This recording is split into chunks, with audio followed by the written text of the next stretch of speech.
जय हिंद साथियों, स्वागत है आपको हमारे चैनल पीसीएस दर्पण पे। देख रहे हैं दोस्तों प्रतियोगिता दर्पण हिंदी मासिका अक्टूबर 2024 का, जिसमें मैंने पहला सेशन जो करा दिया था, आपको पता होगा, सार संग्रह जो हूबहू प्रश्न पूछा जाता है। जो क्वेश्चन पूछा गया रहता है एग्जाम में, वो मैंने 130 क्वेश्चन जो सबसे फर्स्ट शिफ्ट में मैंने करा दिया। सेकेंड जो अब होने वाली है वो है राष्ट्रीय घटनाक्रम को हम लोग करने वाले हैं। राष्ट्रीय घटनाक्रम करने वाले हैं, अति महत्वपूर्ण फुल डिस्कशन के साथ हम लोग पढ़ने वाले हैं दोस्तों। तो आइए हम लोग स्टार्ट करते हैं दोस्तों। आप हमारे चैनल पर नए दोस्तों, सब्सक्राइब कर लीजिएगा ताकि नेक्स्ट नॉन वीडियो सबसे पहले आप तक पहुंचेगी। देखिए हम लोग यही करने वाले हैं अभी, राष्ट्रीय घटनाक्रम को। चलिए आइए हम लोग स्टार्ट करते हैं। इस सेशन को अपने दोस्तों में इसे ज़्यादा शेयर करिएगा। देखिए सार संग्रह ये पहला हम लोग का सेक्शन था, जिसमें हम लोग ने टोटल 130 क्वेश्चन करा था। देखिए सेकेंड जो है हम लोग का राष्ट्रीय घटनाक्रम। चलिए राष्ट्रीय घटनाक्रम में देखते हैं क्या क्या करेंट अफेयर नया बना है। पहला देखेंगे तो आप है स्वतंत्रता दिवस की पूर्व संध्या पर जो है राष्ट्र के नाम राष्ट्रपति के संदेश में विभिन्न उपलब्धियों का उल्लेख इन्होंने करा है, उसके बारे में हम लोग थोड़ा जानेंगे डिटेल्स में। तो आइए, स्वतंत्रता दिवस के पूर्व संध्या पर राष्ट्र के नाम राष्ट्रपति के संदेश में विभिन्न उपलब्धियों का उल्लेख किया गया है। राष्ट्रपति अभी वर्तमान में हमारे द्रौपदी मुर्मू है देश के, और 78वें गणतंत्र दिवस के 78वें स्वतंत्रता दिवस के अवसर पर, स्वतंत्रता दिवस के अवसर पर इन्होंने देशवासियों के नाम पर अपना संदेश जो है स्वतंत्रता दिवस की पूर्व संध्या पर 14 अगस्त को इन्होंने प्रसारित किया है ना। और यह कैमा था इनका अवसर, तो यह तीसरा अवसर था जब राष्ट्रपति के रूप में स्वतंत्रता दिवस के उपलक्ष्य में राष्ट्र के नाम संबोधित करने का अवसर इन्हें प्राप्त हुआ है ना। इन्होंने इस जो संबोधन को स्टार्ट कहाँ से किया है, तो स्वाधीनता दिवस पर लहराते हुए तिरंगा को देखना चाहे वह लाल किले पे हो और राज्य की राजधानी पे हो या हमारे आसपास या हमारे हृदय को उत्साह से भर देता है। इस अवसर पर महात्मा गांधी, सरदार पटेल, नेता सुभाष चंद्र बोस, बाबा साहब भीमराव अम्बेडकर और भगत सिंह व चंद्रशेखर आजाद आदि जैसे महान जन नायक के साथ तिलक मांझी, बिरसा मुंडा और लक्ष्मण नायक और फूले झानो जैसी कई आदिवासियों को भी स्मरण किया इन्होंने। और बिरसा मुंडा का उल्लेख करते हुए इन्होंने बताया कि भगवान बिरसा मुंडा की जयंती पर जनजातीय गौरव दिवस मनाया जाता है। तो आपको पता है कब मनाया जाता है दोस्तों, के रूप में मनाया जाता है, और मनाने का हमने शुरू किया है। तथा अगले वर्ष जो है उनकी 150वीं जयंती है, और उत्सव जो है राष्ट्रीय पुनर्जागरण में उनकी योगदान और अधिक गहराई का सम्मान देने का अवसर होगा। देखिए इन्होंने बोला कि 14 अगस्त को जो है विभाजन विभीषिका स्मृति दिवस के रूप में मनाया जाएगा। विभाजन विभीषिका स्मृति दिवस 14 अगस्त को।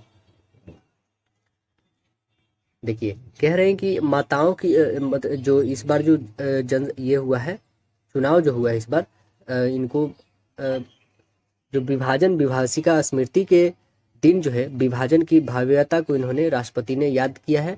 और हाल ही में जो संपन्न हुआ है चुनाव, जिनमें आप देखिएगा तो मतदाताओं की संख्या कितना रहा है, 97 करोड़। कितना रहा है, 97 करोड़ थी, जो कि एक ऐतिहासिक कीर्तिमान बताते हुए इस विशाल आयोजन के सुचारू और त्रुटि रहित संचालन के लिए जो है निर्वाचन आयोग और संबंधित जो कर्मचारी हैं उनको बधाई राष्ट्रपति ने दिया है अपने भाषण में।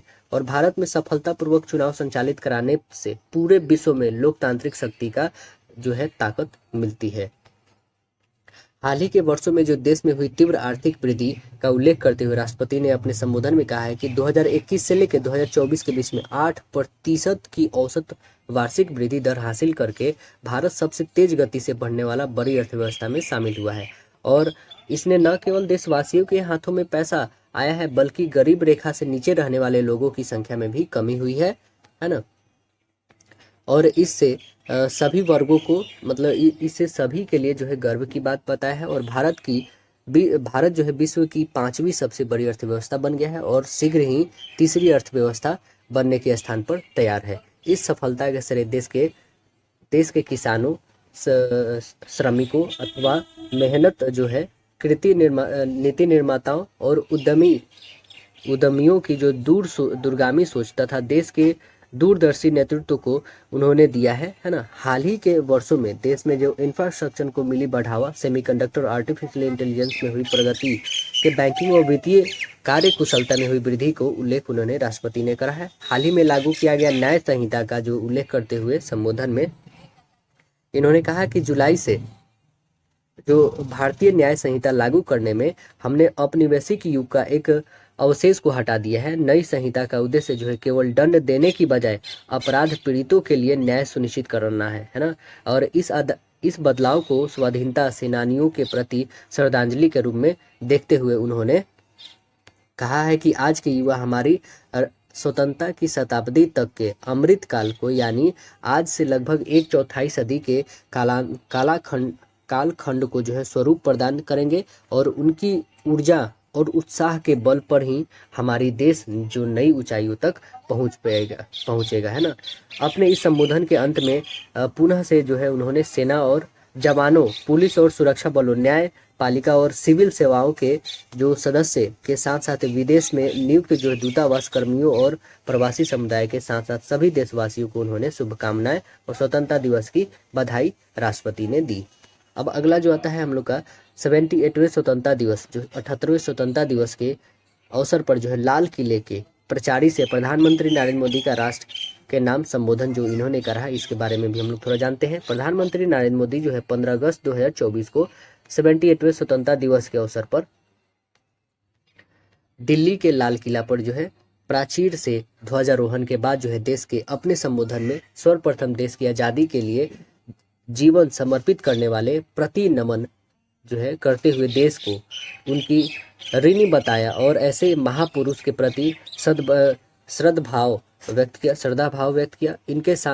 इसके साथ ही देश के 140 करोड़ जनसंख्या को उन्होंने आह्वान किया कि आज़ादी से पहले अगर 40 करोड़ लोग एकजुट होकर गुलामी की जंजीरों को तोड़ सकते थे, तो आज 140 करोड़ कदम से कदम मिलाकर, कंधे से कंधे मिलाकर अगर चलना पड़े तो चुनौतियां कितनी भी हो, अभाव कितने भी हो, तो भी हर चुनौतियों को पार करते हुए हम 2047 तक विकसित भारत का लक्ष्य प्राप्त कर सकते हैं। उन्होंने कहा है कि एक समय था जब लोग देश के लिए मरने के लिए प्रतिबद्ध थे और आज़ादी मिली। आज समय है कि देश के लिए जीने की प्रतिबद्धता का उन्होंने कहा है। अगर देश के लिए मरने की प्रतिबद्धता आज़ादी दिला सकती है, तो देश के लिए जीने की प्रतिबद्धता समृद्ध भारत भी बना सकती है ना। लाल किले की प्राचीर से लगातार 11वीं बार ध्वजारोहण 98 मिनट की जो है राष्ट्र को उन्होंने संबोधित किया है। प्रधानमंत्री के रूप में जो है स्वतंत्रता दिवस पर उनका जो है सबसे लंबा संबोधन जो रहा है 98 मिनट का संबोधन। मुख्यतः इन जो है रिफॉर्मर्सों के प्रति जो है प्रतिबद्धता उन्होंने फोकस किया है और जिसके चलते प्रत्येक क्षेत्र में जो है विकास के उच्च स्तर को विगत समय में प्राप्त किया गया है ना। कृषि और मछली पालन, पर्यटन, लघु उद्योग, शिक्षा, स्वास्थ्य, परिवहन, बैंकिंग, खेलकूद, इंफ्रास्ट्रक्चर, स्किल डेवलपमेंट, अंतरिक्ष विज्ञान, डिफेंस आदि सभी क्षेत्रों की उपलब्धियों का जिक्र अपने संबोधन में प्रधानमंत्री ने किया है। किसान की बात करते हुए प्रधानमंत्री ने कहा है कि किसान प्राकृतिक खेती को अपना रहे हैं। कैसा अपना रहे हैं? प्राकृतिक खेती को अपना रहे हैं। वह न केवल अपनी आय बढ़ा रहे हैं बल्कि धरती माँ की सेवा भी कर रहे हैं। उन्होंने बताया कि सरकार ने इस वर्ष बजट के जैविक खेती को प्रोत्साहन देने के लिए योजनाएं बनाई हैं। इसके साथ ही उन्होंने कहा कि भारत के किसानों में दुनिया भर के लोगों को पौष्टिक आहार और जैविक भोजन उपलब्ध कराने की क्षमता है। जल संरक्षण के महत्व पर प्रकाश डालते हुए उन्होंने बताया कि 60,000 से भी ज्यादा अमृत सरोवरों का पुनर्जीवित किया गया है। अब आते हैं नेक्स्ट, उन्होंने क्या कहा है कि प्रधानमंत्री ने कहा है कि हम लोग जो है हमने लोगों के प्रति व्यक्ति आय सफलतापूर्वक दोगुना कर दिया है। हमने रोजगार व स्वरोजगार में नए रिकॉर्ड स्थापित करने में महत्वपूर्ण प्रगति किया है। बैंकिंग क्षेत्र को मजबूत बनाने के लिए कई सुधार लागू किए गए हैं। परिणाम स्वरूप आज हमारे बैंकों ने दुनिया के चुनिंदा मजबूत बैंकों में अपनी जगह सुरक्षित कर ली है। मजबूत बैंकिंग प्रणाली आम गरीबों, है ना, खासकर जो वर्गीय परिवार की जरूरतों को पूरा करने के लिए सबसे बड़ी ताकत बन जाती है। बैंकिंग हमारे एमएसएमई के लिए सबसे बड़े सहारा है। पशुपालक, मछुआरे और जो है रेहड़ी पटरी वाले विक्रेता जैसे समाज के कई वंचित वर्ग अब जो है बैंकों से जुड़े रहे हैं और नई ऊंचाइयों को छू रहे हैं और विकास की राह में भागीदार बने रहे हैं। इसके साथ ही उन्होंने कहा कि हम रक्षा क्षेत्र में आत्मनिर्भर बन रहे हैं और भारत जो है धीरे धीरे उभर रहा है और विभिन्न रक्षा उपकरणों के निर्यातक और निर्माण के रूप में खुद को स्थापित कर रहा है। पिछले एक दशक में हमने आधुनिक रेलवे, हाईवे, अड्डे, बंदरगाह और मजबूत सड़क नेटवर्क प्रदान करके बुनियादी ढांचों का विशाल विकास देखा है ताकि सरकार संपर्क सुनिश्चित हो सके। और उन्होंने कहा कि भारत उनके तीसरे कार्यकाल के दौरान विश्व की तीसरी सबसे बड़ी अर्थव्यवस्था बनने के लिए तैयार है। विकास जो है कार्यों व अन्य उपलब्धियों की बात कहने के साथ साथ सामाजिक, आर्थिक व राजनीतिक सुधारों के अपने एजेंडे के आगे बढ़ाने के बाद प्रधानमंत्री ने अपने संबोधन में कहा है देश में जो समान नागरिक संहिता जो यूनिफॉर्म सिविल कोड है यूसीसी लागू करने की आवश्यकता बताते हुए उन्होंने कहा कि मौजूदा नागरिकता संहिता एक सांप्रदायिक नागरिक संहिता जैसी है जो भेदभावपूर्ण है। उन्होंने कहा कि ऐसे कानून जिनमें धर्म के आधार पर हमारे राष्ट्र का विभाजन होता है और भेदभाव को बढ़ावा मिलता है का आधुनिक समाज में कोई जगह नहीं है। संविधान लागू होने के 75 साल बाद धर्मनिरपेक्ष नागरिक संहिता की ओर अग्रसर होने के अत्यंत महत्वपूर्ण बताते हुए प्रधानमंत्री ने कहा कि धर्मनिरपेक्ष नागरिक संहिता अब समय की मांग है। भ्रष्टाचार के विरुद्ध जो है संघर्ष की अडिग रहने की घोषणा करते हुए प्रधानमंत्री ने राजनीति में परिवारवाद का वर्चस्व समाप्त करने के लिए 1 लाख ऐसे युवाओं से राजनीति में आने का आह्वान किया है जिन्होंने परिवार का कोई भी सगा संबंधी कभी राजनीति में नहीं रहा हो। बार बार चुनाव के पड़ने वाले बोझ व उसके दोषों को समाप्त करने के लिए एक देश एक चुनाव की व्यवस्था लागू करने जाने की मजबूत जो है परोपकारी प्रधानमंत्री ने अपने संबोधन में कहा है। अपने इस संबोधन के अंत में एक बार पुनः प्रधानमंत्री ने यह विश्वास व्यक्त किया है कि 40 करोड़ लोग आज़ादी के सपने को पूरा कर सकते हैं तो वर्तमान में 140 करोड़ देशवासी समृद्ध भारत के लिए अपने को भी साकार कर सकते हैं, सपने को भी साकार कर सकते हैं। उन्होंने अपने इस तीसरे कार्यकाल में देश की तीसरी बड़ी इकोनॉमी बनाने का विश्वास भी व्यक्त किया है। अब देखेंगे हम लोग किस प्रधानमंत्री ने कितनी बार किया स्वतंत्रता दिवस पर लाल किले पर ध्वजा। जवाहरलाल नेहरू ने 17 बार, इंदिरा गांधी ने 16 बार और नरेंद्र मोदी ने 11 बार, मनमोहन सिंह 10 बार, अटल बिहारी वाजपेयी ने 6 बार और राजीव गांधी जो है 5 बार और पीवी नरसिम्हा राव 5 बार, लाल बहादुर शास्त्री 2 बार, मोरारजी देसाई 2 बार, चौधरी चरण सिंह 1 बार, विश्वनाथ प्रताप सिंह 1 बार, एचडी देवगौड़ा जो है 1 बार और इंद्र कुमार 1 बार, जो है 1 बार और चंद्रशेखर 0 बार और गुलजारी लाल नंदा जो है 2 बार कार्यवाहक प्रधानमंत्री रहे, बट एक भी बार इन्होंने नहीं किया ध्वजारोहण। अब आगे नेक्स्ट आता है जो हम लोग का टॉपिक वो है, तो देखिए कि आरक्षण के मामले में राज्यों को अनुसूचित जाति या जनजाति वर्गों में उपवर्गीकरण का अधिकार जो है सर्वोच्च न्यायालय ने अपने ही 20 वर्ष पुराना फैसला को क्या किया है, पलट लिया है। तो देखिए क्या है यह जातिगत जो आरक्षण पर व्यापक दूरगामी प्रभावी डालने वाले एक अन्य फैसले के तहत सर्वोच्च न्यायालय ने अनुसूचित जातियों व जनजातियों के लिए तय आरक्षण की सीमा तक इन जातियों का उपवर्गीकरण कर आरक्षण के अंदर आरक्षण लागू करने की अनुमति प्रदान की है, जिससे राज्य सरकारें अनुसूचित जाति और जनजाति समूह के अंदर उन जातियों की पहचान कर उनके लिए आरक्षण की जो है व्यवस्था कर सकेगी जो ज्यादा पिछड़ी है। और 2 अगस्त 2024 को इस आशय का फैसला सुनाते हुए सर्वोच्च न्यायालय की 7 सदस्यीय जो है संविधान पीठ ने अपना ही 5 सदस्यीय पीठ का ईवी चिनैया बनाम आंध्र प्रदेश मामले में जो है 20 वर्ष पुराना जो 2004 का फैसला था उसे पलट दिया है। मुख्य न्यायाधीश DY चंद्रचूड़ की अध्यक्षता वाली 7 सदस्यीय संविधान पीठ ने 6-1 से बहुमत से 1 अगस्त 2024 को यह फैसला सुनाया है। SC/ST जैसे आरक्षित वर्गों के लिए विभिन्न समूहों को उनके परस्पर पिछड़ेपन के आधार पर वर्गीकृत करने की राज्य की शक्ति को बरकरार रखा है ताकि ज्यादा वंचित समूहों को आरक्षण का लाभ दिया जा सके। और पीठ के 7 न्यायाधीशों में से 4 ने तो अनुसूचित जनजाति और जाति में भी क्रीमी लेयर की पहचान करने तथा उन्हें आरक्षण के कायदे से बाहर निकालने की बात कही है।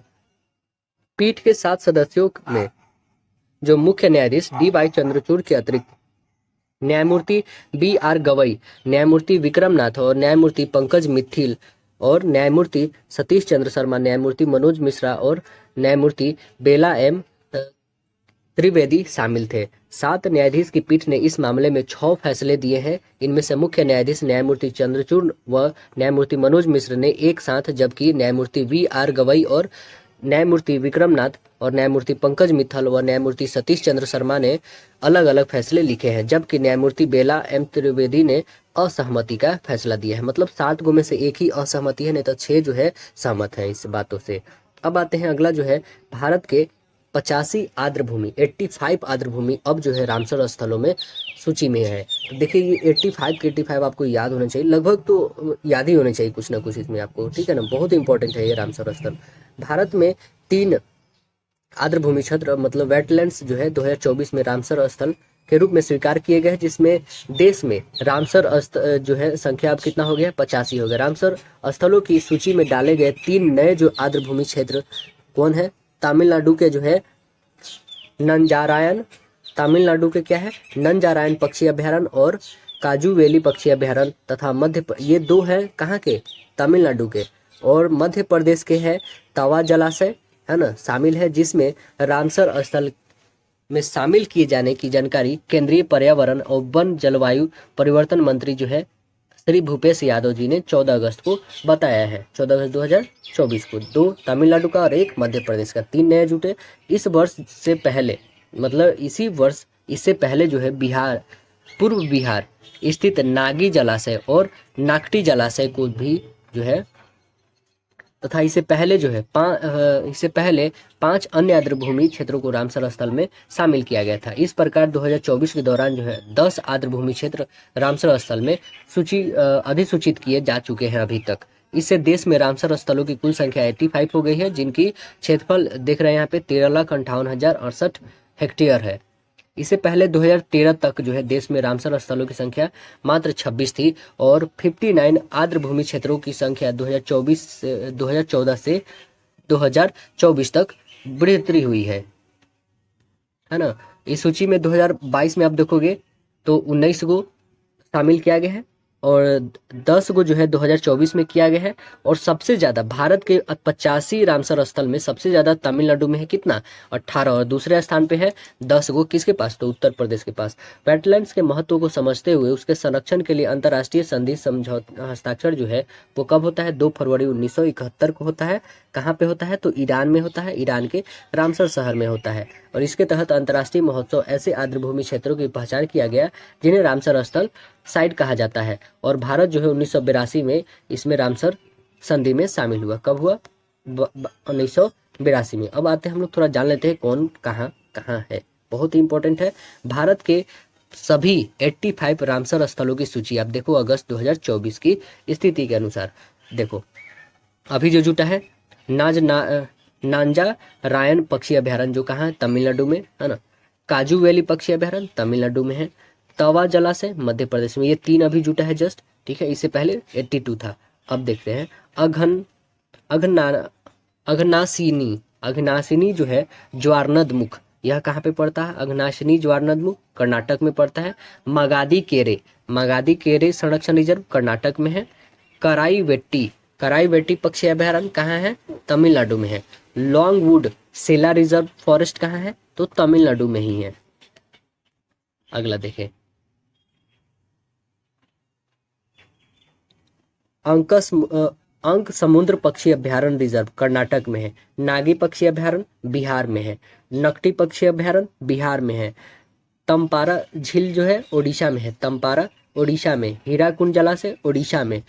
अनसुपा झील ओडिशा में। यशवंत सागर जो है मध्य प्रदेश में, यशवंत सागर मध्य प्रदेश में है ना।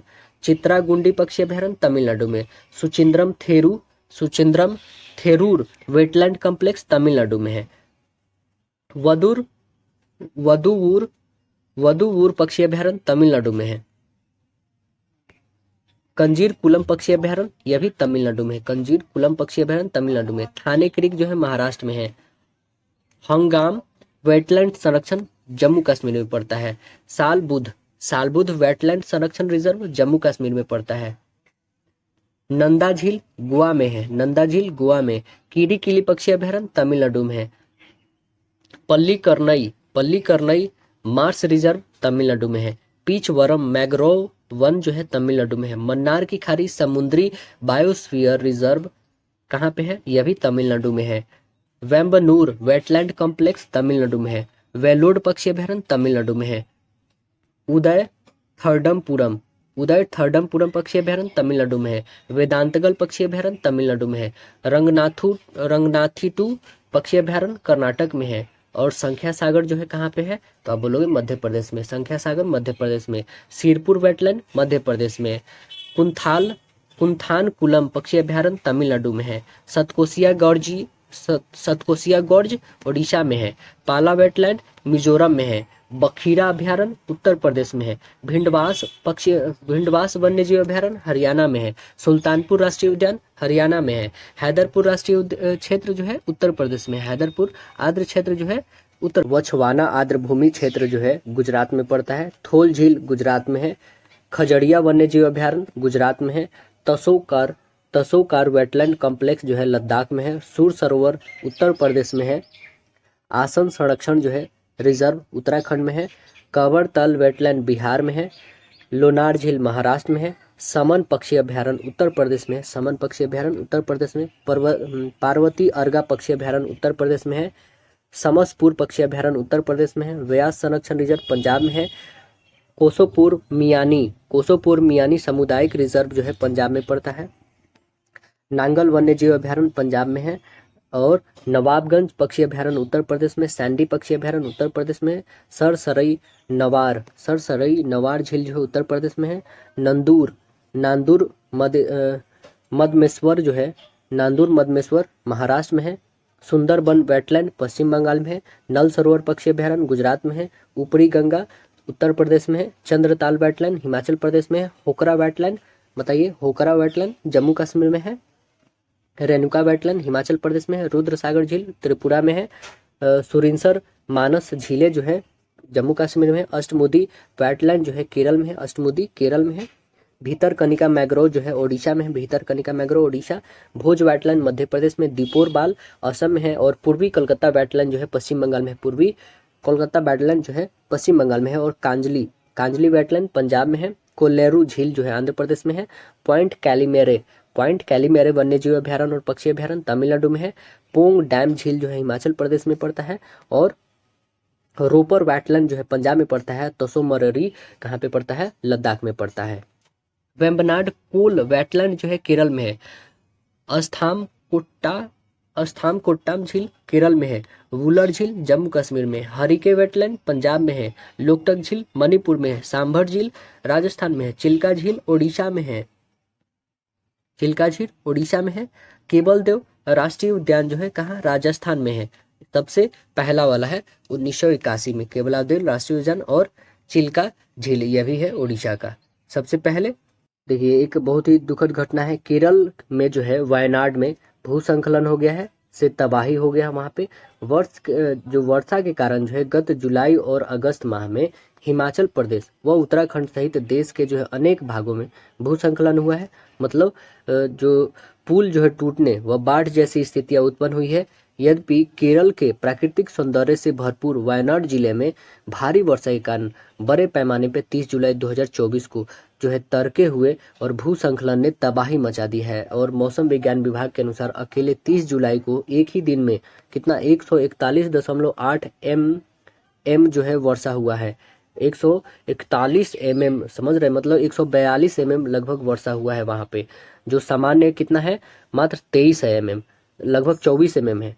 वो 142 mm से जो है कितना है? 493% अधिक हुई थी। यही भारी बारिश वहाँ भूस्खलन का कारण बनी है। जिले के जो है कम से कम 4 गांव जो है रुक कर हुई भूस्खलन में पूरी तरह से तबाह हो गया है। साथ ही भारी बारिश के कारण जो है नदियों व कीचड़ में बहुत बड़ी संख्या में लोग बह गए हैं। और युद्ध स्तर पर राहत अभियान सेना और बचाव दल जो है दलों द्वारा वहां चलाए गए इसरो के एक फोटो के अनुसार भूस्खलन से जितनी जमीन जो धसी है उतनी ही फुटबॉल के 13 मैदान बनाए जा सकते हैं। आप समझ रहे हैं, उतना 13 जो है फुटबॉल के मैदान बनाए जा सकते हैं, एक दो नहीं 13। मलबे के नीचे जो है दबे 100 और क्षति जो विकसित अंगों में मिलने वाले मरने वालों की संख्या अभी जो है, यहाँ पे आप मैप के जरिए देख सकते हैं। वायनाड जिले में जो भारी बारिश के कारण जो घात भूस्खलन हुआ है वो देख सकते हैं यहाँ पे, है ना, मेपादी में, यहाँ पे वायनाड में। अब देखेंगे जो 100 और जो छत विक्षत अंगों में मिलने वाली जो मरने वालों की संख्या है, जो संख्या का आंकलन करना मुश्किल हो रहा था, है ना। और यह पंक्ति लिखे जाने तक जो है आधिकारिक तौर पर 400 से अधिक लोगों के मारे जाने की आशंका व्यक्त की जा चुकी है। मतलब समझ रहे हैं, 13 स्टेडियम के इक्वल जो है भूस्खलन हुआ वहाँ तो 400 नहीं बल्कि दोस्तों इससे 10 गुना करीब मिनिमम हमको लगता है 4000 लोग वहाँ पे मृत्यु हुए होंगे, है ना। त्रासदी जो है त्रासदी प्रभावित इलाके का हवाई व जमीनी सर्वेक्षण केरल के मुख्यमंत्री पी विजयन के साथ जो है प्रधानमंत्री मोदी ने 10 अगस्त को किया है। इससे पहले जो है लोकसभा के विपक्ष नेता जो है वायनाड के पूर्व सांसद राहुल गांधी ने 1 अगस्त को ही त्रासदी प्रभावित क्षेत्र को पीड़ित से मुलाकात की थी और इस त्रासदी के मारे गए लोगों के परिजनों को 2-2 लाख रुपए, घायल और 50-50 हजार रुपए को 50-50 हजार रुपया जो घायल है उनको और जो मृत्यु हो गए उनको 2-2 लाख रुपए राशि प्रधानमंत्री राहत कोष से प्रदान करने की घोषणा प्रधानमंत्री ने किया है। और यह जो है पंक्ति लिखे जाने तक राहत कार्य त्रासदी प्रभावित क्षेत्र में जारी रहा था। अगला जो आता है वो टॉपिक क्या है, तो उच्च शैक्षणिक संस्थानों की शिक्षा मंत्रालय की अखिल भारतीय रैंकिंग जो 2024 में है, इंडिया रैंकिंग देखते हैं हम लोग क्या है इसमें। देखिए, महाविद्यालय, विश्वविद्यालय, इंजीनियरिंग, चिकित्सक व प्रबंधन संस्थाओं सहित विभिन्न जो श्रेणियों के उच्च शैक्षणिक संस्थानों की 2024 की अखिल भारतीय रैंकिंग केंद्रीय शिक्षा मंत्री जो है धर्मेंद्र प्रधान ने 12 अगस्त 2024 को जारी किया है। तो यहाँ पे इनका एक फोटो देख सकते हैं, है ना। चलो आज हम लोग जानते हैं कि मंत्रालय के द्वारा जो देश के उच्च शिक्षण संस्थानों की ऐसी रैंकिंग जो है 9 वर्षों से 2016 से कराई जा रही है ना। और पिछले इंडिया रैंकिंग 2023 में जो है 5 जून 2023 को शिक्षा मंत्रालय द्वारा ही जारी किया था। इंडिया रैंकिंग 2024 नाम से यह रैंकिंग जो है मंत्रालय ने national institute ranking framework NIRF के तहत 16 विभिन्न जो श्रेणियां विश्वविद्यालय, महाविद्यालय, अनुसंधान संस्था, ओवरऑल इंजीनियरिंग, प्रबंधन, शोध, फार्मेसी और मेडिकल, दंत चिकित्सक, वास्तुकला, नियोजन, विधि, संस्थान, कृषि एवं संबंधित क्षेत्र तथा नवाचार मतलब इनोवेशन आदि में निर्धारित की गई है। और राज्य जो सार्वजनिक विश्वविद्यालय है, जो स्टेट पब्लिक यूनिवर्सिटीज़ है, ओपन यूनिवर्सिटी तथा स्किल यूनिवर्सिटी श्रेणी को इस वर्ष से ही इंडिया रैंकिंग में शामिल किया गया है ना। तो आइए विश्वविद्यालय, महाविद्यालय संस्थानों को ऑल इंडिया रैंकिंग निम्नलिखित 5 विभिन्न मानकों के आधार पर हम लोग प्रदान करेंगे। उनके भारांश जो है पोस्ट में दिए गए हैं। देखिए, पहला टीचिंग दिया गया है, टीचिंग लर्निंग एंड रिसोर्सेज के आधार पे जो 30% हो, और टीचिंग एंड प्रोफेशनल जो है प्रैक्टिस वो भी 30%, ठीक है। ग्रेजुएशन आउटकम जो है 20% और आउटरीच एंड इंक्लूसिव ये 10% तथा जो परफेक्शन है वो कितना है 10%। तो आइए ओवरऑल श्रेणी में हम लोग देखते हैं। इंडिया रैंकिंग 2024 में ओवरऑल श्रेणी में IIT मद्रास को शीर्ष स्थान प्राप्त हुआ है। 2019 से यह लगातार 6ठा वर्ष है जब इसे देश का सर्वश्रेष्ठ शैक्षणिक संस्थान माना गया है। ओवरऑल श्रेणी में दूसरा स्थान जो है बेंगलुरु स्थित इंडियन इंस्टीट्यूट ऑफ साइंस को दिया गया, IISc को दिया गया है, इस वर्ष प्राप्त हुआ है। और इससे पहले जो 2023, 2022, 2021, 2020 और 2019 की रैंकिंग में भी दूसरे स्थान पे यही रहा है बेंगलुरु का, जबकि 2018 में ओवरऑल श्रेणी का पहला स्थान था बेंगलुरु। समग्र ओवरऑल श्रेणी में देखें तो 100 संस्थानों में से 23 राज्य सार्वजनिक विश्वविद्यालय, 22 निजी डीम्ड विश्वविद्यालय और 16 जो है IIT और 9 NIT और 7 केंद्रीय विश्वविद्यालय और 7 जो है निजी विश्वविद्यालय और 4 गो एम्स और IIMIR जो है और सरकारी डीम्ड विश्वविद्यालय और 3 अन्य जो है CFTI और 1 कॉलेज शामिल है। तो आइए ओवरऑल हम लोग शीर्ष 10 शैक्षणिक संस्थानों को देखते हैं। पहला है IIT मद्रास, फिर है IISc Bengaluru, IIT Bombay, IIT Delhi, IIT Kanpur, IIT Kharagpur, उसके बाद IIT एम्स नई दिल्ली है ना, IIT नई एम्स नई दिल्ली है, IIT रुड़की है, IIT गुवाहाटी और जवाहरलाल नेहरू विश्वविद्यालय जो नई दिल्ली में है। अब आते हैं विश्वविद्यालय में देखते हैं। तो बेंगलुरु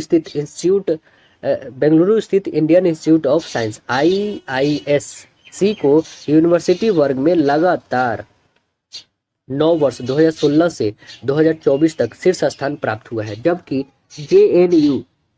JNU जो है नई दिल्ली, वह जामिया मिलिया इस्लामिया नई दिल्ली इस श्रेणी में क्रमशः दूसरे और तीसरे स्थान पर रहा है।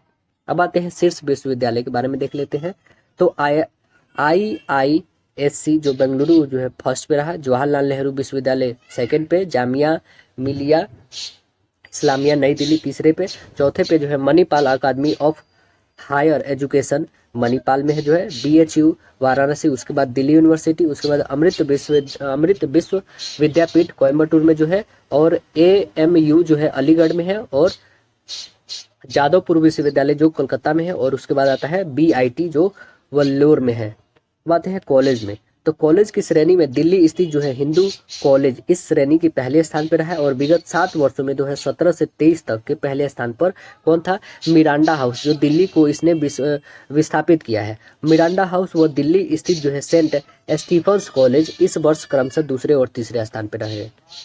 अब आइए हिंदी को यहाँ पे कॉलेज में देखेंगे टॉप 10 में, तो Hindu college Delhi, Miranda house जो पहले हमेशा से फर्स्ट पे रहता था अब सेकंड पे आ गया है, और सेंट स्टेफिन कॉलेज जो है थर्ड पे, रामकृष्ण मिशन विवेकानंद शताब्दी कॉलेज जो है कोलकाता, फिर आत्माराम सनातन धर्म कॉलेज दिल्ली में है, और उसके बाद है सेंट जेवियर कॉलेज जो कोलकाता में पड़ता है, उसके बाद PSGR कृष्णमल महिला कॉलेज जो है कोयम्बटूर में है, लोयला कॉलेज चेन्नई में है, और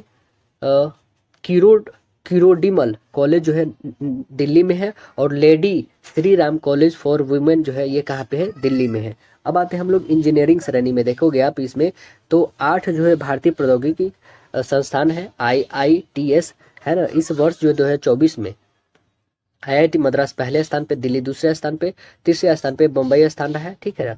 और पिछले 5 वर्षों से इंडिया रैंकिंग में पहले जो 3 स्थान में इन्हीं IIT का स्थान रहा है प्रथम 3 में, है ना। तो देखते हैं हम लोग 9 वर्षों का इंजीनियरिंग कॉलेज के पहले स्थान पे कौन रहे हैं, तो आप देखोगे तो शीर्ष 10 में इंजीनियरिंग संस्थान IIT मद्रास पहले, IIT दिल्ली दूसरे, तीसरे पे IIT बॉम्बे है, और चौथे पे IIT कानपुर, उसके बाद है IIT Kharagpur, IIT Guwahati, IIT Roorkee, IIT Guwahati, तब IIT हैदराबाद, तब NIT तिरुचिरापल्ली, फिर IIT BHU बनारस। अब आते हैं फार्मेसी में जानेंगे। फार्मेसी में जो आप देखोगे वर्ग में जामिया हमदर्द जो नई दिल्ली में पड़ता है, जामिया हमदर्द जो है नई दिल्ली के पिछले लगातार जो है 4 वर्षों में पहले स्थान पर रहने का बाद जो है पिछले वर्ष 2023 में इस वर्ग में जो है दूसरे स्थान पर रहा है, और इस वर्ष जो 2024 में एक बार पुनः जो है वह शीर्ष स्थान पर प्राप्त हुआ है, जबकि national institute of pharmaceutical education and research NIPER जो है हैदराबाद का इस वर्ष जो है दूसरा स्थान, और तीसरे स्थान पर इस श्रेणी में इस वर्ष जो है Birla institute of technology and science Pilani है। तो देखो यहाँ पे शीर्ष 10 में फार्मेसी देखेंगे हम लोग। फार्मेसी में कौन है, तो पहले आए जामिया हमदर्द नई दिल्ली में पड़ता है, और NIPIR जो कहाँ पे पड़ता है? हैदराबाद में, और Birla institute of technology and science जो कहाँ पड़ता है? पिलानी में पड़ता है। JSS कॉलेज ऑफ फार्मेसी जो कहाँ पड़ता है? ऊटी में।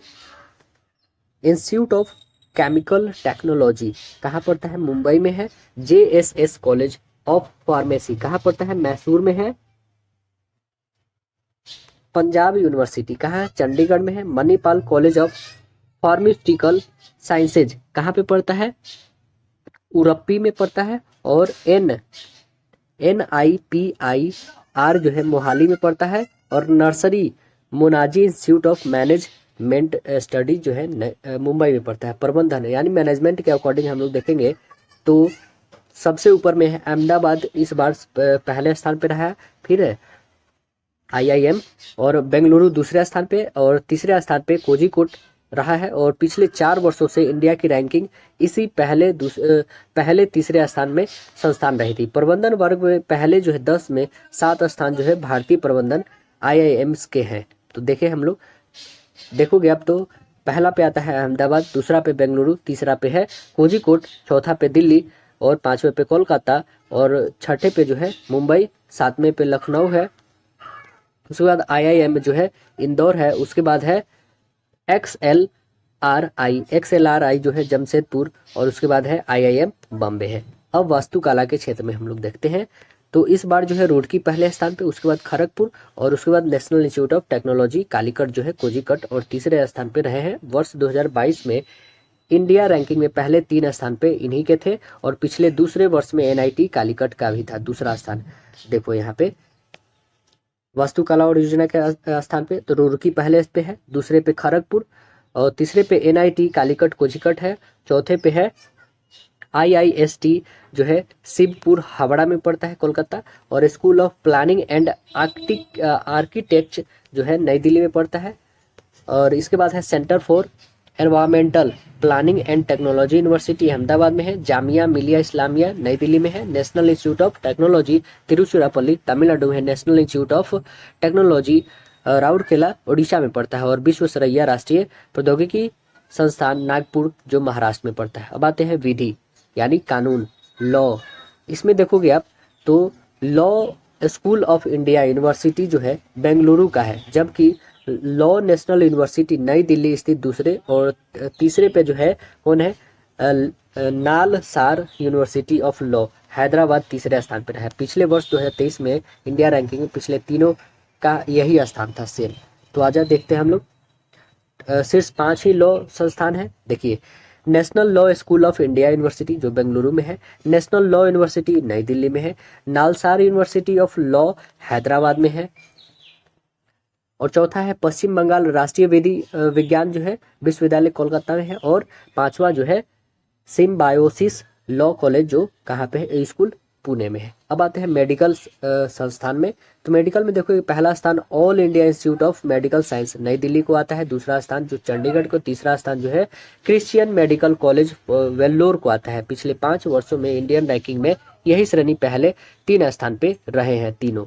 देखो तो टॉप 5 में देखेंगे हम लोग मेडिकल में, अखिल भारतीय आयुर्वेद विज्ञान संस्थान जो नई दिल्ली है, post graduate institute of medical education and research जो है चंडीगढ़ है, क्रिश्चियन मेडिकल कॉलेज वेल्लोर में है, और national institute of mental health and neuro sciences जो कहाँ पड़ता है बेंगलुरु में है, Jawaharlal institute of post graduate medical education and research जो है पुदुचेरी। अब आते हैं दंत चिकित्सक के बारे में जान लेते हैं, तो दंत चिकित्सक में देखोगे तो महाविद्यालय की रैंकिंग जो है डेंटल कॉलेज के देखेंगे तो इंडिया रैंकिंग में पहला स्थान जो है वर्ष सविता इंस्टीट्यूट जो चेन्नई का है, और श्रेणी के इस वर्ष अगले 2 स्थान क्रमशः मणिपाल कॉलेज और डेंटल साइंस जो है उडुपी मौलाना Azad institute of dental science नई दिल्ली का रहा है, और पिछले वर्ष भी श्रेणी 2 स्थान इन्हीं लोग का रहा है। टॉप 5 में हम लोग देखेंगे तो कौन है SIMTM Chennai, Manipal college of dental science कहाँ पे पड़ता है, यह उडुपी में पड़ता है, Maulana Azad institute of dental sciences Delhi में है, डॉक्टर DY पाटिल विद्यापीठ पुणे में है, और किंग जॉर्ज मेडिकल यूनिवर्सिटी कहाँ है, लखनऊ में है। अब आते हैं शोध संस्थान में, शोध संस्थान श्रेणी में आप देखोगे तो पहले स्थान Indian institute of science Bengaluru का है, वही अगले 2 स्थान जो है क्रमशः IIT मद्रास और IIT दिल्ली, पिछले वर्ष भी पहले 3 स्थान इन्हीं संस्थानों का था। तो देखिए टॉप 5 शोध संस्थान में देखेंगे तो पहला है Indian institute of science Bengaluru, IIT Madras, IIT Delhi, इसके बाद है IIT बॉम्बे, IIT खड़गपुर। अब कृषि विश्वविद्यालय में देखेंगे तो इस क्षेत्र में जो है संस्थानों को पिछले वर्ष 2023 से इंडियन रैंकिंग में शामिल किया गया था, और इस समय इस श्रेणी में पहला स्थान कौन है तो भारतीय कृषि अनुसंधान संस्थान है जो कहाँ है तो नई दिल्ली में है, दूसरा स्थान राष्ट्रीय डेयरी अनुसंधान संस्थान कहाँ है, करनाल हरियाणा में, तीसरा स्थान पंजाब कृषि विश्वविद्यालय जो कहाँ पड़ता है लुधियाना में, है ना, और 2024 में पहले 3 स्थान इन्हीं का रहा है, क्योंकि 2023 में से ही इनको जोड़ा गया है। तो देखो Indian Indian agriculture Indian agriculture Indian agricultural research institute जो है नई दिल्ली में, national dairy research institute Karnal Haryana में, पंजाब एग्रीकल्चरल यूनिवर्सिटी लुधियाना में, और BHU बनारस यूपी में पड़ता है, Indian veterinary research institute Bareilly, ये भी यूपी में पड़ता है। अगला है नवाचार में देखोगे, इनोवेशन में देखोगे आप तो संस्थानों को पिछले वर्ष 2023 में ही इंडिया रैंकिंग में शामिल किया गया, मतलब पिछले साल जोड़ा गया है, ठीक है। और इस श्रेणी में पहला स्थान जो है IIT कानपुर का है, दूसरा स्थान IIT मद्रास, तीसरे स्थान पे IIT हैदराबाद का रहा है। और पिछले साल जो है प्रथम स्थान IIT बॉम्बे का रहा, जबकि दूसरा और तीसरा क्रमशः किस का रहा था, तो मद्रास और हैदराबाद का रहा है। नवाचार वर्गों में पहले 10 में से 8 संस्थान IITs का भी है। तो आप देखेंगे टॉप 10 में नवसंचार संस्था, पहला Bombay, IIT Madras, IIT Hyderabad, IIT Bengaluru, IIT Kanpur, IIT Roorkee, IIT Delhi. उसके बाद है IIT मंडी है, IIT खड़गपुर और अन्ना यूनिवर्सिटी चेन्नई। राज्य सामाजिक न्याय जो सार्वजनिक विश्वविद्यालय में देखेंगे हम लोग, तो इंडिया रैंकिंग में यह श्रेणी जो है इसी वर्ष जोड़ा गया है ना, इसी वर्ष यह शामिल किया गया है। तो देख ले, इनको इंपॉर्टेंट कर ले, राज्य सार्वजनिक विश्वविद्यालय को इसी वर्ष जोड़ा गया है। और इस श्रेणी में जो है शीर्ष स्थान अन्ना यूनिवर्सिटी चेन्नई का है, जबकि दूसरा स्थान किसका है, तो आप बोलोगे जादवपुर का रहा है यूनिवर्सिटी जो कोलकाता का है। और तीसरा स्थान पे सावित्रीबाई फुले यूनिवर्सिटी जो पुणे महाराष्ट्र में है। तो देखो शीर्ष 5 जो है सार्वजनिक यूनिवर्सिटी जो है दिया गया है। देखो पहला है कौन है, अन्ना यूनिवर्सिटी चेन्नई, फिर Jadavpur university Kolkata, Savitribai Phule university Pune, Kolkata university Kolkata में, पंजाब यूनिवर्सिटी चंडीगढ़ में। अब आते हैं मुक्त विश्वविद्यालय ओपन यूनिवर्सिटी में, आप देखोगे तो यह भी इसी वर्ष जोड़ा गया है, ठीक है। और इसमें पहला स्थान इंदिरा गांधी नेशनल ओपन है, यानी इग्नू का स्थान आता है। सुभाष जो है, इसके अतिरिक्त जो है नेताजी सुभाष चंद्र बोस ओपन यूनिवर्सिटी जो कोलकाता, वो डॉक्टर भीमराव अम्बेडकर साहब जी की ओपन यूनिवर्सिटी अहमदाबाद में शामिल है। इग्नू को रैंकिंग फर्स्ट प्राप्त हुआ है। अब आते हैं स्किल यूनिवर्सिटी के बारे में जानेंगे। स्किल यूनिवर्सिटी यह भी इसी बार जोड़ा गया है, पहली बार रैंकिंग में शामिल किया गया। इसमें जो है सिम्बोसिस जो है स्किल्स एंड प्रोफेशनल यूनिवर्सिटी जो पुणे को, इसके अतिरिक्त श्री विश्वकर्मा स्किल यूनिवर्सिटी पलवल व भारतीय स्किल डेवलपमेंट यूनिवर्सिटी जयपुर शामिल है। पुणे स्थित जो है Symbiosis skill and professional university को इस वर्ष जो है शीर्ष रैंकिंग 2024 में प्रदान किया गया है। झारखंड में जो है मुख्यमंत्री जो है मैया सम्मान योजना के बारे में जानेंगे। मैया सम्मान योजना, तो देखिए कम आय वर्ग के परिवारों की महिला के जीवन स्तर में सुधार के लिए तथा उन्हें आत्मनिर्भर बनाने के लिए विधानसभा चुनाव से 3 माह पहले ही झारखंड सरकार के द्वारा योजना अगस्त 2024 में शुरू किया गया था कि मतदाताओं को लुभाने के लिए लागू की गई इस योजना के तहत जो है निर्धारित तिथियों के भीतर आवेदन करने, मतलब 21 वर्ष से लेकर 50 वर्ष की वर्ग के पात्र महिलाओं को 1000 रुपये प्रति माह की आर्थिक सहायता उपलब्ध कराई जा रही है। और आर्थिक रूप से कमजोर वर्ग की महिलाओं जिनकी पारिवारिक वार्षिक आय जो है 8 लाख से कम है, इस योजना का लाभ लेने के लिए पात्र हैं।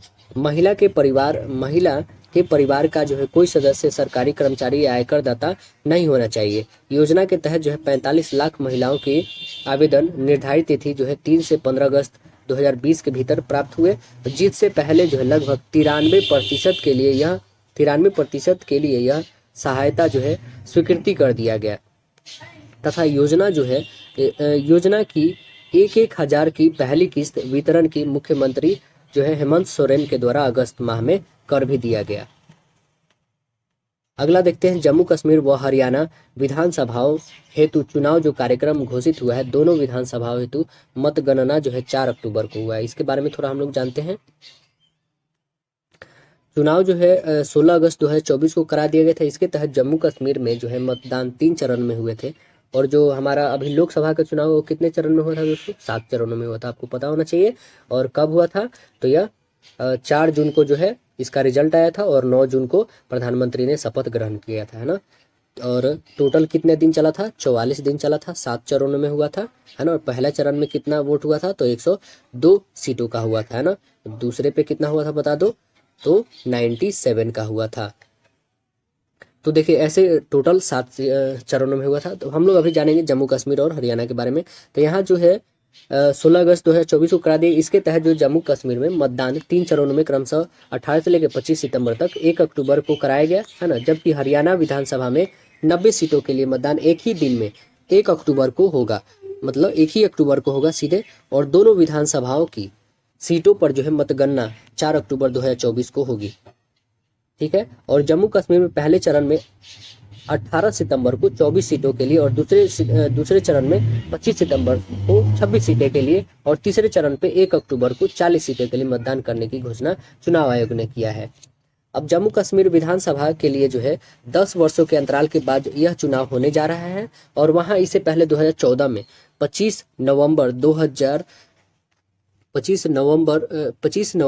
2000 से लेकर के 20 दिसंबर के बीच जो है 5 चरणों में चुनाव हुआ था।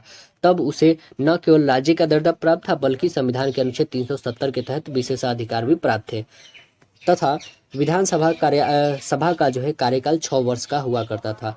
और 2014 गठित विधानसभा जो है 21 नवंबर 2018 को भंग कर दिया गया। तब से राष्ट्रपति शासन ही लागू है। अब आते हैं अनुच्छेद 370 और 35 का ए की समाप्ति के बाद जो जम्मू कश्मीर के केंद्र शासित प्रदेश के दर्जे के बाद वहां जो है यह पहले ही चुनाव होंगे और इन चुनावों के परिणाम स्वरूप गठित विधानसभा का कार्यकाल 5 वर्ष ही होगा। जम्मू कश्मीर जो है 2014 में विधानसभा के 87 सीटों के लिए चुनाव कराया गया था, जिसमें 4 सीटें लद्दाख की होने के कारण केंद्र शासित जो है जम्मू कश्मीर के सीटों की संख्या जो है 83 रह गई। और मई 2022 में वहां कराए गए जो परिसीमन में सीटों की संख्या 83 से बढ़कर कितना हो गया है, 90 हो गई थी। दोनों विधानसभाओं के लिए जो है विस्तृत चुनाव कार्यक्रम की घोषणा भी दोनों चुनाव आयुक्तों कौन कौन है, तो ज्ञानेश कुमार और डॉक्टर कौन है, सुखवीर सिंह सिद्धू के उपस्थिति में जो है मुख्य चुनाव आयुक्त राजीव कुमार 16 अगस्त को नई दिल्ली में की है। अब आते हैं जम्मू कश्मीर विधानसभा की सीटों की कुल संख्या वस्तुतः 114 है और किंतु 90 सीटों के लिए ही चुनाव वहां पे कराए जा रहे हैं। इसमें 43 सीटें जो जम्मू व 47 सीटें कश्मीर के हैं और 3 सदस्य को मनोनयन उपराज्यपाल के द्वारा किया जा सकता है, ठीक है ना। इसमें 2 कश्मीरी प्रवासी और 1 पाक अधिकृत कश्मीरी जो है POK से विस्थापित होगा। जिन 2 कश्मीरी प्रवासी को मनोनीत किया जा सकेगा इसमें पहले से 1 महिला होंगी, है ना।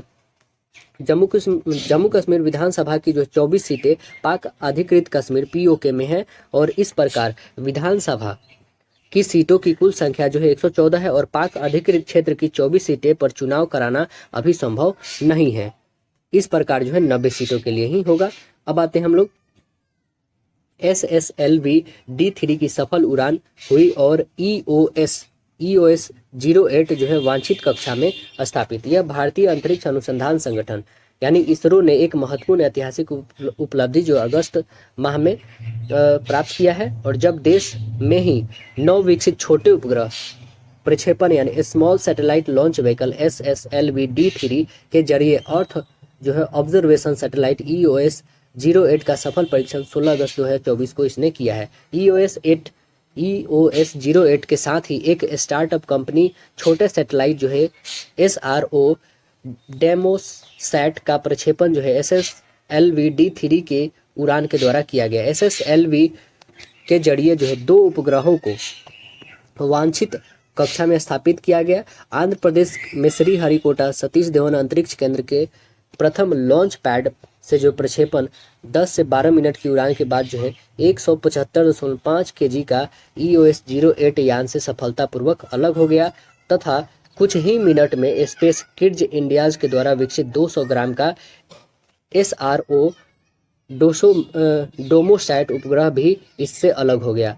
EOS 08 को पृथ्वी की निचली 475 किलोमीटर ऊंची जो है वृत्ताकार कक्षा में स्थापित किया गया है और इसका उपयोग जो है आपदा, पर्यावरण एवं मौसमी निगरानी, वनों में अग्नि का पता लगाने के लिए, ज्वालामुखी गतिविधियों व उपग्रहों आधारित निगरानी करने के लिए किया जा सकता है। इसरो अध्यक्ष जो है S सोमनाथन के अनुसार जो है SSLV की यह तीसरी जो है विकासात्मक उड़ान थी जो 100% सफल रही। इसके सफलता के साथ ही देश को बेहद कम खर्च में व कुछ ही घंटों में तैयार किए जा सकने वाला एक नया छोटा रॉकेट मिल गया है और एसएसएलवी के जरिए 500 केजी तक वजन वाले उपग्रह को पृथ्वी के निचली कक्षा में 500 पृथ्वी की निचली कक्षा में कम लागत में स्थापित किया जा सकेगा, है ना। और इसरो की वाणिज्य शाखा न्यू स्पेस इंडिया जो है ली एसएसएलवी की लाभदायक कमर्शियल उपयोग कर सकेगी। इसरो की इस उल्लेखनीय उपलब्धि के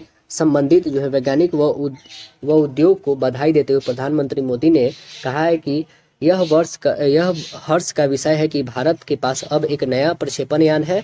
उन्होंने कहा है कि लागत जो है अनुरूप एसएसएलवी कॉस्ट इफेक्टिव एसएसएलवी अंतरिक्ष मिशनों की महत्वपूर्ण भूमिका निभाएगा तथा निजी उद्योगों को भी प्रोत्साहित करेगा।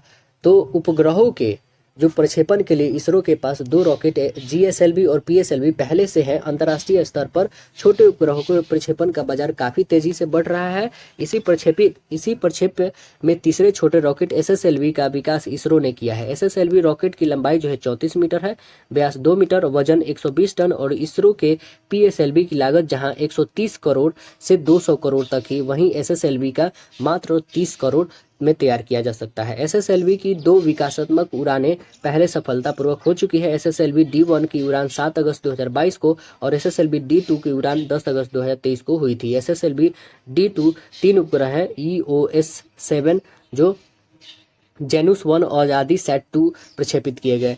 एसएसएलवी D3 की सफलता के बाद एसएसएलवी की पूरी तरह ऑपरेशन रॉकेट को जो है दर्जा मिल गया है इसे। अब थोड़ा इसके बारे में जानेंगे क्या है टॉपिक। तो बायोटेक्नोलॉजी के क्षेत्र में जो है नई क्रांति जो है इसके बारे में थोड़ा हम लोग जानते हैं।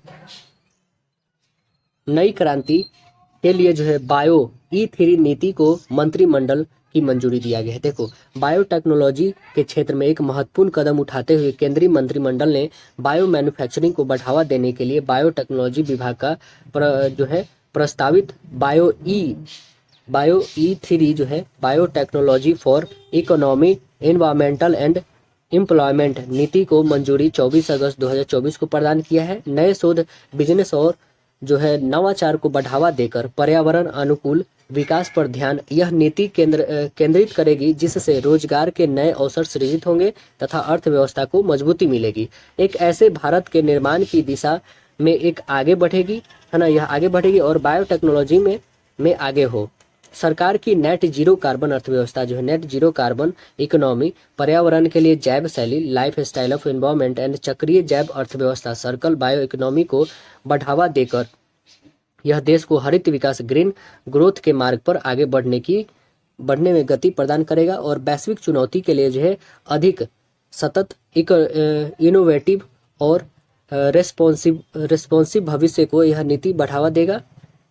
और यह नीति विकास भारत के लिए बायो विजन के निर्धारण करेगी।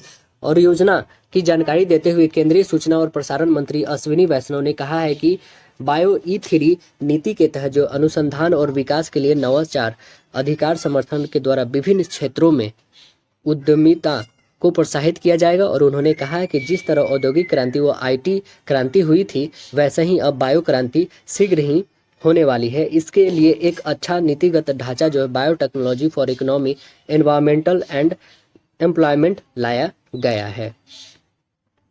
आगे देखेंगे तो कह रहा है कि दिव्यांगजनों की सहायतार्थ 17वां दिव्य कला मेला जो है कहाँ, छत्तीसगढ़ रायपुर में संपन्न हुआ है। देखिए, दिव्यांगजनों के लिए सामाजिक और आर्थिक सशक्तिकरण के लिए जो योजनाएं सरकार के द्वारा संचालित की जा रही है, उनमें से एक दिव्य कला मेला का आयोजन कहाँ पे हुआ है, छत्तीसगढ़ के रायपुर में हुआ है। और दिव्यांगजनों के लिए हुआ, अद्वितीय कौशल के लिए उद्यमशीलता का प्रदर्शन जो है सामाजिक न्याय और अधिकारिता मंत्रालय के तहत जो है दिव्यांगजन सशक्तिकरण विभाग के तत्वाधान में आयोजित इन मामलों में किया जाता है ना। और विभिन्न राज्यों के दिव्यांग जो है कारीगर व शिल्पकार के जो है स्वदेशी उत्पाद का प्रदर्शन एवं बिक्री इन मामलों में की जाती है। दिव्यांगजनों के द्वारा जो सांस्कृतिक कार्यक्रम भी इन मेलों में होता है तथा योग्यता के अनुसार रोजगार के अवसर भी उपलब्ध कराए जाते हैं। दिव्यांगजनों के लिए निःशुल्क कृत्रिम अंग भी उपलब्ध कराए जाते हैं इसमें। और इस श्रृंखला में जो है 17वें दिव्य कला मेला का आयोजन छत्तीसगढ़ में रायपुर में 17 से 23 अगस्त 2024 में हुआ। मेले का उद्घाटन केंद्रीय सामाजिक न्याय और अधिकारिता मंत्री जो है डॉक्टर वीरेंद्र कुमार ने किया है। दिव्यांगजन सशक्तिकरण विभाग के तत्वाधान में जो है ऐसे पहले दिव्य कला मेले का आयोजन 2 से 6 दिसंबर 2022 को नई दिल्ली में हुआ था, जिसके बाद जो है मुंबई फरवरी 2023 में, भोपाल में, ठीक है, गुवाहाटी में, इंदौर में, जयपुर में, वाराणसी में, सिकंदराबाद, हैदराबाद, ये सब में हुआ है। अभी जो 2024 वाला हो रहा है यह 17वां दिव्य कला मेला है, ये याद रखें, अभी का अगस्त में, और छत्तीसगढ़ रायपुर में संपन्न हुआ है। इससे पहले भुवनेश्वर में हुआ था, ये भी याद रखना होगा आपको, है ना। चलिए अब नेक्स्ट जो देखते हैं, लद्दाख में 5 नए जिले का गठन किया गया है। वो केंद्र शासित क्षेत्र जो लद्दाख नए जिले गठन किया है 5।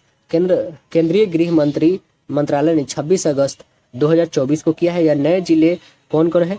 तो जांस्कर, द्रास, साम और नुब्रा व चांगथांग होंगे। ये 1, 2, 3, 4 और 5 होंगे। इससे पहले लद्दाख में 2 ही जिले थे और लेह और कारगिल थे। कौन कौन थे? लेह और कारगिल। अब टोटल कितने हो गए? 7 हो गए। 5 नए आने से अब ये 7 हो जाएंगी, और इससे केंद्रीय सरकार व लद्दाख प्रशासन की जो है लोगों तक पहुंच पाना आसान हो जाएगा। और नए जिलों के गठन की घोषणा पर लद्दाख के लोगों को जो है बधाई देते हुए प्रधानमंत्री मोदी ने कहा है कि अब जांस्कर, द्रास, साम और नुब्रा और चांगथांग पर अधिक ध्यान दिया जा सकेगा। उन्होंने इसे सुशासन व समृद्धि की आगे बढ़ाया हुआ कदम बताया है। नई गठित किए जाने वाले जिलों की सीमाओं, मुख्यालय, पदों व अन्य पहलुओं पर विचार के लिए एक कमेटी का गठन निर्देश सरकार के द्वारा लद्दाख प्रशासन ने किया है। अगला देखोगे तब बोल रहा है कि 12 सीटों पर जो है उपचुनाव के बाद जो है एनडीए को राज्यसभा में अब स्पष्ट बहुमत चाहिए। तो देखो, संसद के उच्च सदन जो है राज्यसभा की 12 सीटों के लिए गत अगस्त माह में संपन्न चुनाव के बाद जो है पहली बार भाजपा के नेतृत्व वाली राष्ट्रीय जो है जनतांत्रिक गठबंधन जो है एनडीए, राष्ट्रीय जनतांत्रिक गठबंधन उच्च सदन में राष्ट्र बहुमत की स्थिति में आ गया है, और महाराष्ट्र, बिहार और असम से 2-2 और त्रिपुरा, हरियाणा, राजस्थान, मध्य प्रदेश, ओडिशा और तेलंगाना से 1-1 रिक्त स्थान के लिए चुनाव 3 सितंबर 2024 को होना था।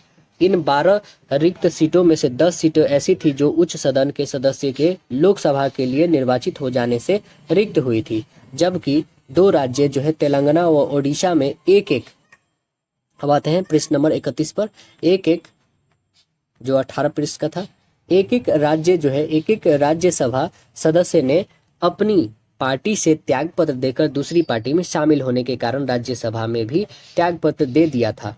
चुनाव के लिए नामांकन की अंतिम जो है तिथि 21 अगस्त तथा नाम वापसी का अंतिम जो है 27 अगस्त थी। नाम वापसी के बाद जो है 12 सीटों के लिए उम्मीदवार निर्विरोध निर्वाचित घोषित कर दिए गए। इनमें से 11 उम्मीदवार भाजपा और सहयोगी दल के हैं, जबकि एक कांग्रेस का है। इस परिणाम के चलते जो है 245 सदस्यीय सदन में जहां 8 सीटें अभी रिक्त है, जम्मू कश्मीर से 4 सीटें और मनोनयन वाली 4 सीटें हैं, ठीक है। जो 237 में से जो है राजग के पक्ष में सीटों की संख्या 119 हो गई है। भाजपा व सहयोगी दलों के अतिरिक्त 6 मनोनीत व 1 जो है निर्दलीय सदस्य सहित, और यह जो है पहला ही अवसर है जब राज्य सभा में अपने सहयोगी दल व निर्दलियों के साथ जो है राजग को अब स्पष्ट बहुमत प्राप्त हुआ है। तो ऐसे हम लोगों ने राष्ट्रीय घटनाक्रम को कंप्लीट किया। फिर मिलते हैं अंतर्राष्ट्रीय घटनाक्रम के साथ, जब तक के लिए धन्यवाद। अपने दोस्तों में शेयर करिएगा।